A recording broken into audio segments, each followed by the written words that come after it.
Y hoy vamos a volver a lo que estábamos haciendo, ¿cierto? A lo que estábamos haciendo en la predicación expositiva de la carta de Pedro. Así que usted vaya ahí a Primera de Pedro y vamos a estar compartiendo los versículos 10, desde el 10 al 12 inclusive. Primera de Pedro 10, 12.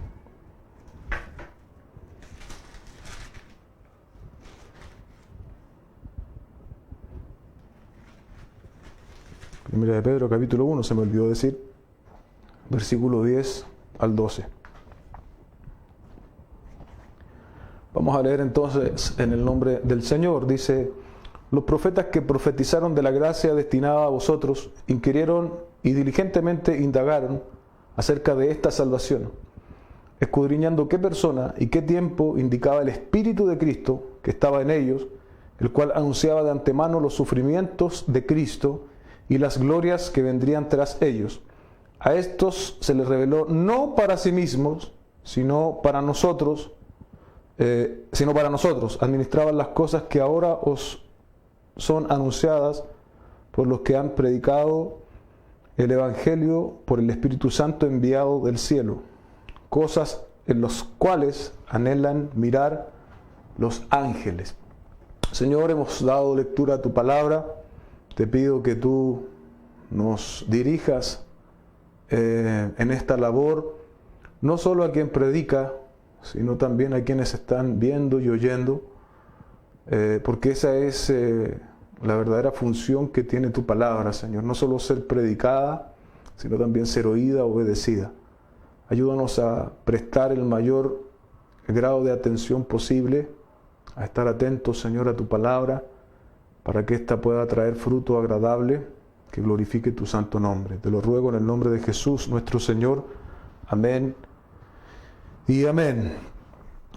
No está de más, ¿cierto?, recordar que el contexto en el cual fue escrita esta carta, Primera de Pedro, es un contexto de sufrimiento, de padecer, ¿cierto?, por el hecho de ser cristianos. Uno lee la carta y se da cuenta de lo que está pasando. Y no olvidar esto nos hará entender lo necesario que es, amados hermanos, qué Dios nos quiere decir a nosotros cuando estamos quizás no literalmente en las condiciones que estaban estos hermanos en el contexto original, pero cuando estamos padeciendo situaciones similares. El mundo no aprecia el mensaje de Cristo, ¿cierto? Por lo tanto no aprecia su evangelio, no aprecia su persona, y cuando esto ocurre, el mundo, ¿cierto?, no permanece de forma inalterada, sino que se manifiesta la persecución. El corazón del hombre sin Dios no solo no quiere a Dios, sino que el libro de Romanos, capítulo 1, verso 2, nos dice que somos... Capítulo 3, nos dice que somos enemigos. Entonces el hombre se manifiesta en enemistad contra el mensaje del Evangelio, y eso se traduce en persecución, y esas persecuciones se han hecho visibles de diferentes modos. En el contexto de los hermanos que reciben esta carta, era un contexto de persecución a nivel de imperio que estaba sucediendo o por suceder, según algunos estudiosos. Y en el contexto nuestro, ya se nos etiqueta, ¿cierto? Se nos etiqueta como moralistas, como conservadores, y nosotros debemos estar dispuestos a cargar con la persecución que podría sobrevenir por el hecho de afirmar nuestra fe. Y en ese contexto es que está dicho todo esto. Yo creo que hasta este punto, lo que hemos recorrido, estos versículos, usted puede ver que Pedro, ¿cierto?, no va a cosas colaterales, ¿cierto?, de la fe, sino que él comienza afirmando la fe de estos hombres, mujeres que estaban sufriendo, con verdades profundas respecto del Evangelio, respecto de la salvación. Y es lo que nosotros tenemos que tener en cuenta. Cuando hay sufrimiento, cuando hay dolor, el Señor, a través de su palabra, tal vez no nos va a traer un tratamiento psicológico, sino que nos va a dirigir hacia pensar y reflexionar en las verdades profundas de la salvación. Y el título de la predicación entonces de esta mañana es un Salvador anunciado. ¿Se da cuenta? Como Pedro lleva el corazón de estos hermanos a pensar en medio de su dolor, en medio de su inestabilidad, de su incertidumbre, en el Salvador. El título entonces es Un Salvador anunciado, y también para su mejor asimilación he dividido este sermón en 3 puntos. Primero, los profetas. Segundo, el profetizado. Y tercero, los privilegiados. De nuevo estoy utilizando 3P. ¿Se acuerda? Parece que hace algunas semanas lo utilicé de nuevo. Entonces le repito, para que usted vaya ahí ordenando. Para los que apuntan, hoy día tenemos muchos versículos, así que esté atento ahí a anotar los versículos. Los profetas, el profetizado y los privilegiados. Así dividiremos este texto esta mañana. Entonces los profetas, versículo 10. Los profetas, dice: los profetas que profetizaron de la gracia destinada a vosotros, inquirieron y diligentemente indagaron acerca de esta salvación. ¿A quiénes se refiere Pedro, amados hermanos? A los profetas del Antiguo Testamento. Y dice el texto: de esta gracia destinada a vosotros. ¿Quiénes son esos vosotros? Los lectores originales de la carta de Pedro, y en consecuencia, o más bien en extensión, y hoy somos nosotros, esta salvación destinada a vosotros. Y ahí hay dos grupos de personas nombradas, ¿cierto? Por un lado los profetas, que como dije recién, son profetas del Antiguo Testamento, y la gracia destinada a vosotros, los que estaban recibiendo esa carta, ¿cierto? Esta gracia fue anunciada por esos profetas e iba a manifestarse a través de Jesucristo, ¿cierto? Desde Cristo en adelante, y eso es importante que nosotros lo podamos ver y lo podamos entender.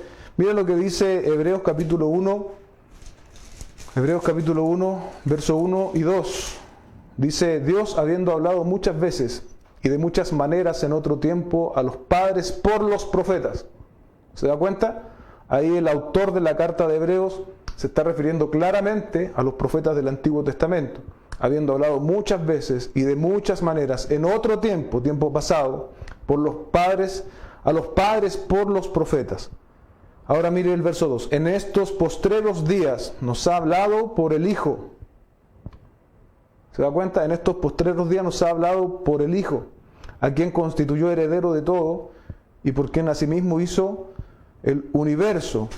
Cuando podemos ampliar este concepto de que nos ha hablado por el Hijo, podemos sin lugar a dudas afirmar que ese hablar se refiere al Evangelio del Señor Jesucristo, al Evangelio, a las buenas nuevas de salvación. Amén. Y mira lo que dice, hablando, ¿cierto? Porque podríamos citar muchos pasajes del Antiguo Testamento en relación a este ejercicio, ¿cierto? De los profetas que profetizaron de la gracia destinada a vosotros. Pero por nombrar algunos, dice Isaías 52, 14, 15. ¿Cómo se asombraron de ti muchos, de tal manera fue desfigurado de los hombres su parecer y su hermosura más que la de los hijos de los hombres? Así asombrará él a muchas naciones. Los reyes cerrarán ante él la boca, porque verán lo que nunca les fue contado y entenderán lo que jamás habían oído. Ahí usted tiene una profecía, ¿cierto?, hecha 600 años antes, por lo menos por el profeta de Isaías, que apuntaba a Jesucristo. Y mire lo que dice Isaías 61, del 1 al 3. El Espíritu de Jehová, el Señor, está sobre mí, porque me ungió Jehová, me ha enviado a predicar las buenas nuevas a los abatidos, a vendar a los quebrantados de corazón, a publicar la libertad a los cautivos y a los presos apertura de la cárcel, a proclamar el año de la voluntad de Jehová y el día de venganza del Dios nuestro, a consolar a todos los enlutados, a ordenar a los afligidos de Sión, se les dé gloria en lugar de ceniza, óleo de gozo en lugar de luto, manto de alegría en lugar de espíritu angustiado, y serán llamados árboles de justicia, plantío de Jehová para gloria suya. Isaías 61, 1, 3. Y si usted ha leído el Nuevo Testamento, se va a acordar, ¿cierto?, que en Lucas 4, del 16 al 21, el Señor Jesucristo se aplica esta verdad a sí mismo, ¿cierto? Solo voy a leer el 21. Dice así el 21. Y comenzó a decirles: hoy se ha cumplido esta escritura delante de vosotros. Existen, como dije anteriormente, un gran número de textos en el Antiguo Testamento que apuntan al Mesías, Luego el versículo 10, ¿cierto? Hablando de estos profetas que profetizaron de esta gracia, y el concepto de gracia en el contexto lo entendemos como la salvación, ¿cierto? Gracia, y volvemos un poquito atrás, en el verso 8 dice, en el verso 9, obteniendo el fin de vuestra fe, que es la salvación de vuestras almas. Entonces, a esa gracia está apuntando el apóstol Pedro. ¿Y cómo lo hicieron, cierto? ¿Cómo hicieron esta labor profética o cómo ellos vivieron? Sobresalen las palabras, ¿cierto? Aquí en el verso 10, inquirieron y diligentemente indagaron acerca de esta salvación.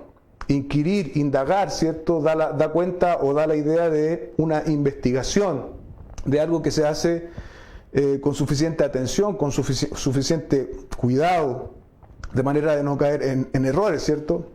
Cuando uno está interesado en saber algo, uno invierte tiempo, lectura, se informa.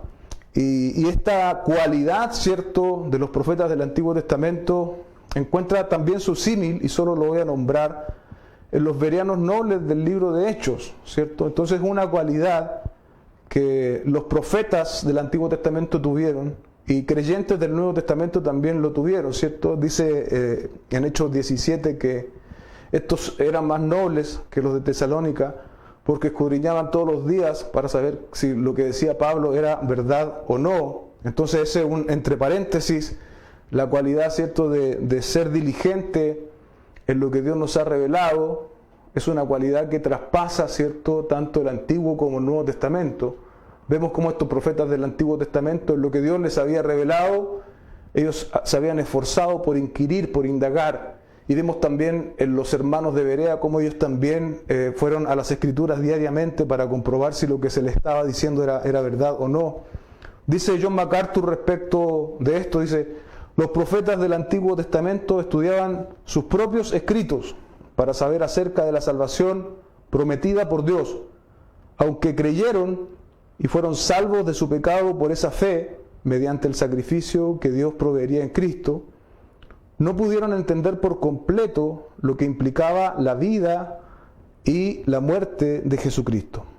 En otros términos, hermanos, y este texto nos ayuda también a poder hablar de lo que es la revelación progresiva.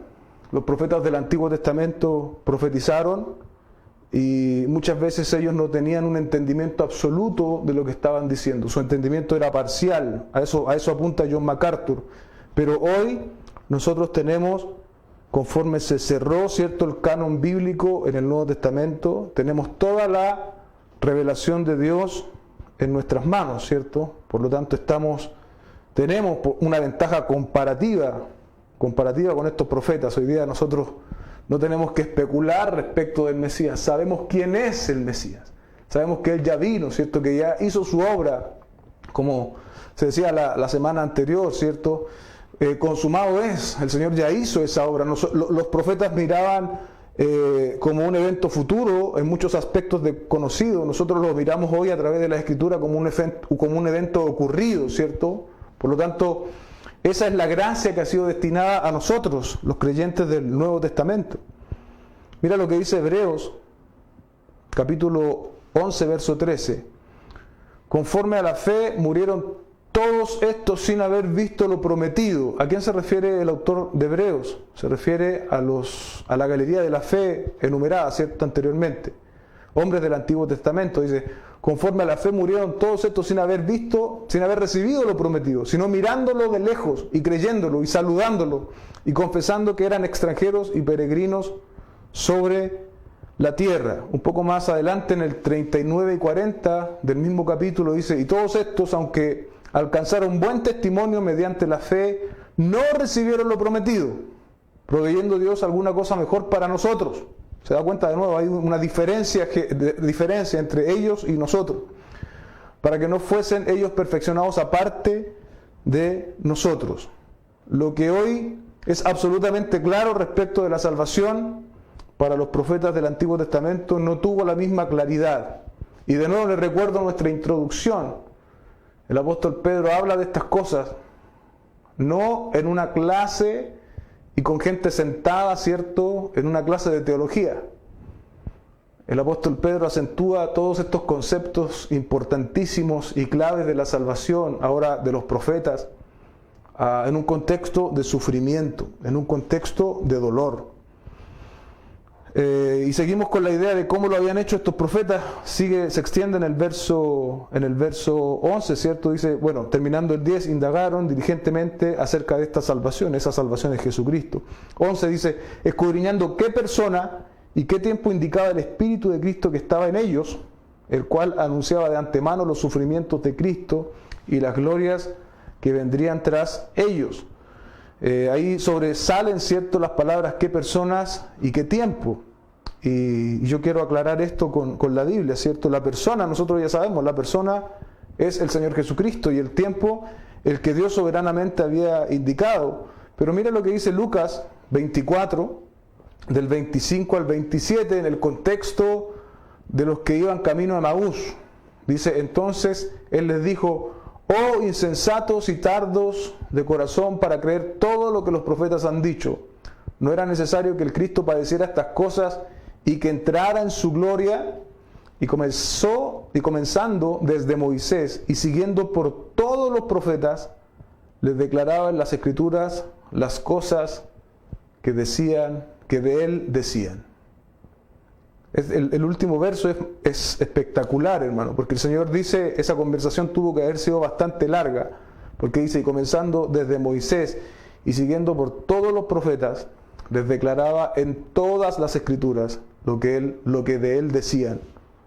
Entonces el Señor Jesucristo les interpretó a estos del camino a Emaús que toda la Escritura apuntaba, ¿cierto?, a Jesucristo. El tiempo entonces es el que Dios en su soberano plan había predeterminado, tal como lo habíamos leído en Hebreos, ¿cierto?, al comienzo, Hebreos capítulo 1, verso 2. Nos ha hablado por el Hijo, dice el autor de Hebreos. No era solo, entonces esta iniciativa, aquí se complementa la iniciativa de los profetas que ellos inquirieron e indagaron, ¿cierto? Pero acá dice el texto, después de resolver lo de la persona y el tiempo, ¿qué tiempo indicaba el Espíritu de Cristo que estaba en ellos? ¿Se da cuenta? Dice que los profetas que estaban en esta labor de inquirir, de investigar sobre el tiempo y sobre la persona, dice que tenían el Espíritu de Cristo. Ahora, el Espíritu de Cristo no es sino el Espíritu Santo, ¿sí? El Espíritu Santo, y se le llama Espíritu de Cristo también de una forma análoga, ¿cierto? Porque según vemos, por ejemplo, en Juan 14, 16, 17, el mismo Señor dijo, y yo rogaré al Padre y os dará otro consolador, es decir, el Espíritu Santo a propósito de Cristo, ¿cierto?, para que esté con vosotros para siempre, el Espíritu de verdad, el cual el mundo no puede recibir porque no le ve ni le conoce, pero vosotros le conocéis, porque mora con vosotros y estará en vosotros. Ahí usted puede ver entonces que esta iniciativa de los profetas debía ser complementada con el Espíritu Santo, y lo mismo es para nosotros los creyentes de hoy, hermanos. Nosotros no podemos ver nada si Dios no ilumina nuestro entendimiento. Debemos rogarle al Señor ilumine, ¿cierto?, nuestro espíritu para poder comprender las Escrituras, y no solo comprenderlas, sino que también poder aplicarlas a nuestras vidas. Los profetas entonces tenían el espíritu, tenían la actitud correcta respecto de la palabra del Señor. Nosotros también debemos de forma ejemplificadora, ¿cierto?, o a través de este ejemplo, mejor dicho, también recoger esto y entender que necesitamos ambas cosas. Necesitamos del Espíritu y necesitamos también ser diligentes con la palabra del Señor. Luego, el segundo punto de nuestra predicación esta mañana es el profetizado, que está en el verso 11, en la última parte. Dice, voy un poquito más arriba, el Espíritu de Cristo que estaba en ellos, el cual anunciaba de antemano los sufrimientos de Cristo y las glorias que vendrían tras ellos. Mire cómo Pedro, ¿cierto?, resume esto respecto del profetizado, que es el Señor Jesucristo, y dice, los sufrimientos de Cristo, como un evento, ¿cierto? Y luego las glorias que vendrían tras ellos. Un texto que yo creo que puede ayudarnos o arrojarnos luz respecto de lo que está diciendo el apóstol Pedro es justamente Filipenses capítulo 2, versos 5 al 11. Porque mira como lo dice el apóstol Pablo, ¿cierto? Dice, haya pues en vosotros este sentir que hubo también en Cristo Jesús. Mira aquí, el cual siendo en forma de Dios no estimó el ser igual a Dios como a cosa a que aferrarse, sino que se despojó a sí mismo, y tomando forma de siervo, hecho semejante a los hombres, y estando en la condición de hombre, se humilló a sí mismo, haciéndose obediente hasta la muerte y muerte de cruz. Y mira, aquí viene la otra parte. Por lo cual Dios también lo exaltó hasta lo sumo, y le dio un nombre que es sobre todo nombre, para que en el nombre de Jesús se doble toda rodilla de los que están en los cielos y en la tierra, y debajo de la tierra, y toda lengua confiese que Jesucristo es el Señor, para gloria de Dios Padre. Creo que ese texto nos ayuda a entender bien, por un lado, los sufrimientos de Cristo y las glorias que vendrían tras ellos, la exaltación de Jesucristo, ¿cierto? Luego, también para complementar respecto de los sufrimientos, ¿cierto? Isaías 53:12, por tanto, yo le daré parte con los grandes y con los fuertes repartirá despojo, por cuanto derramó su vida hasta la muerte. Profetizado en el Antiguo Testamento respecto de Cristo. Y fue contado con los pecadores, habiendo él llevado el pecado de muchos, llorado por los transgresores. ¿Se da cuenta cómo la profecía se cumple perfectamente en el Señor? Y respecto de la exaltación, el Salmo 110 dice, Jehová dijo a mi Señor, siéntate a mi diestra hasta que ponga a tus enemigos por estrado de tus pies. Jehová enviará desde Sión la vara de tu poder. Domina en medio de tus enemigos, tu pueblo te ofrecerá voluntariamente en el día de tu poder. En la hermosura de la santidad, desde el seno de la aurora tienes tú el rocío de tu juventud. Juró Jehová y no se arrepentirá. Tú eres sacerdote para siempre según el orden de Melquisedec.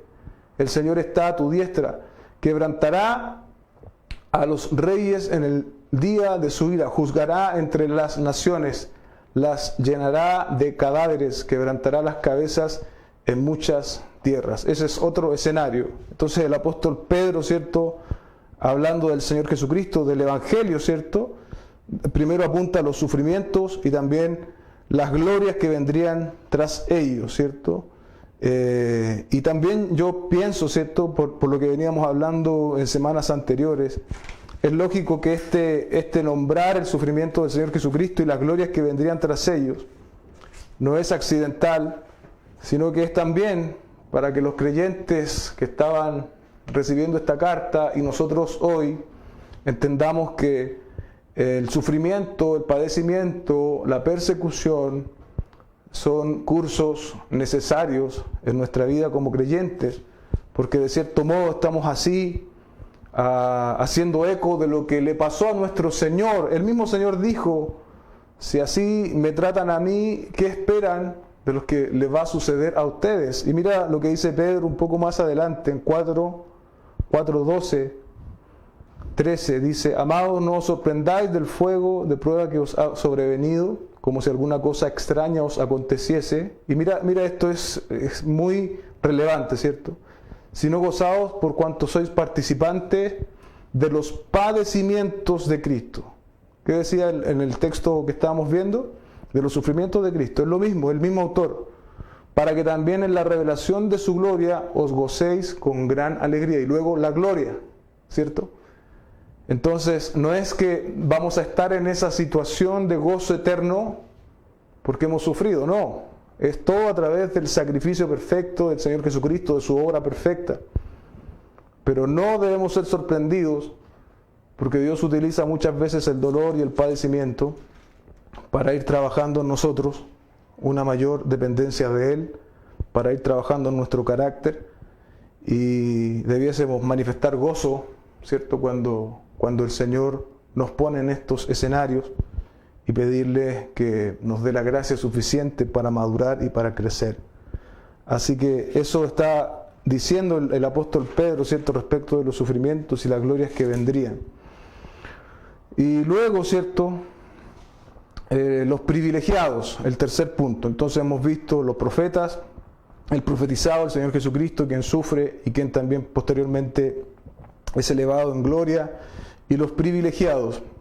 ¿Quiénes son los privilegiados del verso 12? A estos se les reveló no para sí mismo, hablando de los profetas, ¿cierto? No era la revelación completa para ellos, sino para nosotros.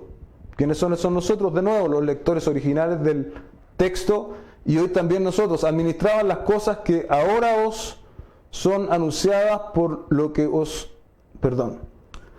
Administraban las cosas que ahora os son anunciadas por los que os han predicado el Evangelio por el Espíritu Santo enviado del cielo.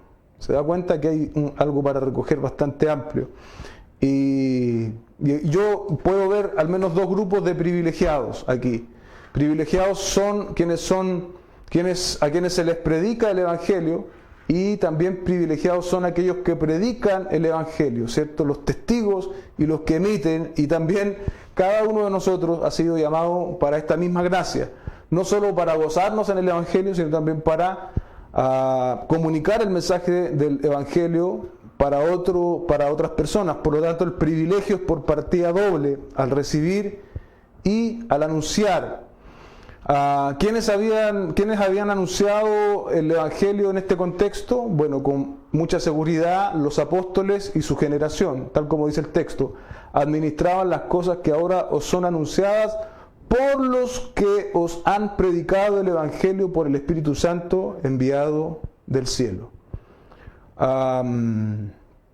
Es interesante entonces saber que existió, ¿cierto?, en tanto en los apóstoles como en sus compañeros más cercanos, constituyen este grupo que habían anunciado el Evangelio. Pero Pedro no se queda solo allí, sino que dice que es el Evangelio por el Espíritu Santo.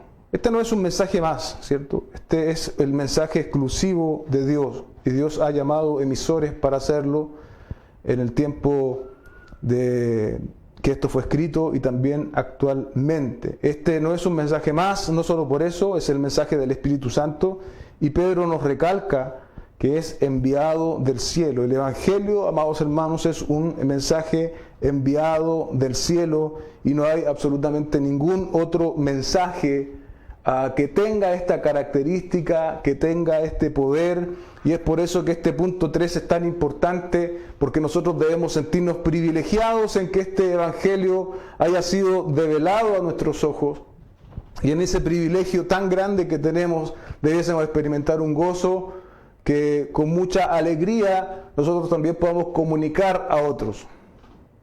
Y eso es una gran responsabilidad, aún en medio de la situación adversa, aunque muchas veces no tenemos toda la teología necesaria, aunque a veces nos cuesta hablar, aunque a veces nos cuesta expresarnos de forma adecuada.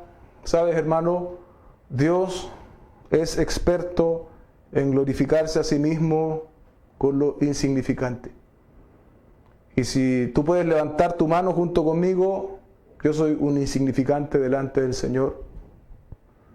A veces me faltan las palabras, a veces me falta la personalidad, pero Dios va a glorificarse, pero nosotros debemos disponernos y asumir este privilegio y esta responsabilidad de comunicación del Evangelio. Repito, no es un mensaje entre muchos, no es un mensaje más, es el mensaje de salvación enviado del cielo. El texto termina con algo que debe llamar nuestra atención, y es una mención a los ángeles. Dice: cosas en las cuales anhelan mirar los ángeles. Llama la atención, ¿cierto? Cosas en las cuales anhelan mirar los ángeles. Según tradiciones judías, algunos secretos eran tan importantes que Dios se había abstenido inclusive de compartirlos con los ángeles hasta el fin del tiempo. Eso de un comentario de contexto. Pero mira lo que dice Efesios 3:10. Esto sí resulta para nosotros mucho más relevante que ese comentario que yo acabo de leer. Dice: para que la multiforme sabiduría de Dios sea ahora dada a conocer por medio de la iglesia. Por medio de la iglesia, escuche bien, a los principados y potestades en lugares celestiales. Esos principados y potestades en lugares celestiales entendemos que son ángeles, ¿cierto? Entonces la iglesia, ¿cierto?, es la manifestación absoluta de la gracia del Señor. Y si hay algo que los ángeles no han podido experimentar, ¿cierto?, es justamente esto, respecto de la salvación que es en Cristo Jesús. Entonces ellos no tienen el conocimiento ni la experiencia respecto de esto. Son muy limitados, tanto el conocimiento como la experiencia de los ángeles. Así de excelso, y esto yo creo que eleva más aún el magnífico mensaje de nuestro Señor Jesucristo, porque los ángeles quieren que la iglesia les haga una gráfica de cómo luce esto, y ellos están atentos, ¿cierto?, a poder examinarlo, a poder verlo. Se maravillan en la salvación tan grande que Dios le ha proporcionado a los hombres, pero la miran de lejos. Por eso el apóstol Pedro dice, anhelan mirar los ángeles. Y eleva aún más este precioso evangelio que nos ha sido dado, hermano, un mensaje no improvisado, un mensaje que fue anunciado, como hemos visto hoy, a través de los profetas cientos de años antes, incluso desde Moisés en adelante ya hay, incluso en el paraíso ya hubo un protoevangelio, según muchos señalan, anunciado. Y de ahí en adelante hubo suficientes luces para entender que estos hombres esperaron algo que no pudieron ver, pero sin embargo son salvos también a través de la misma fe. Eso dice el libro de Romanos. El profetizado Jesucristo, ¿cierto?, autor y consumador de la fe, de nuestra vida espiritual, de nuestra salvación. Y finalmente nosotros los privilegiados que debemos gozarnos aún en medio de la adversidad, porque hemos sido salvados, no por obras, hermanos, no porque tú tuviese algo bueno que el Señor pudiese rescatar o ver en ti, no porque tú tenías una personalidad sobresaliente o una buena voz para cantar, porque absolutamente nada de eso va a sorprender al Creador. ¿Se imaginan nosotros llamando la atención del Creador con alguna cualidad que Él mismo nos haya dado? Imposible. Somos salvos solo a través de la gracia, solo a través de la obra redentora del Señor Jesucristo, y debemos dar gracias a Dios por ello. Y debemos sentirnos privilegiados y debemos comunicar también el mensaje a otros en medio de cualquier situación que hoy nos encontremos. Oremos juntos al Señor. Dios y Padre, te doy gracias por esta enseñanza. Te ruego, Dios, que tú puedas aclararla en los corazones con toda seguridad. No han habido puntos que tal vez no pude haber explicado bien, tal vez me aceleré, tal vez se me olvidó algo que decir, pero te ruego, Dios, que en tu omnipresencia y en tu omnipotencia, en tu sabiduría, Señor, que es sin número, sin límites, puedas hablarle a cada uno de tus hijos y aplicar esta palabra, Señor. Observamos hoy un mensaje revelado desde cientos de años, Señor, ya miles de años. Y somos privilegiados al poder observarlo, Señor. No solo observarlo, sino que hacerlo nuestro. Gracias por Jesucristo. Gracias por esta salvación tan grande. Gracias porque absolutamente nada ni nadie podrá opacar la obra que tú has hecho, Señor. Te bendecimos, te adoramos en Jesús nuestro Señor. Amén y amén. Amén, hermanos. El Señor aplique esta palabra. Había muchos versículos, ¿cierto? Y eran necesarios por el tipo de mensaje que era. Y yo saqué varios. Podría haber llenado de versículos, pero solamente nombré algunos. Así que ahí le queda a usted el trabajo de revisar esos versículos para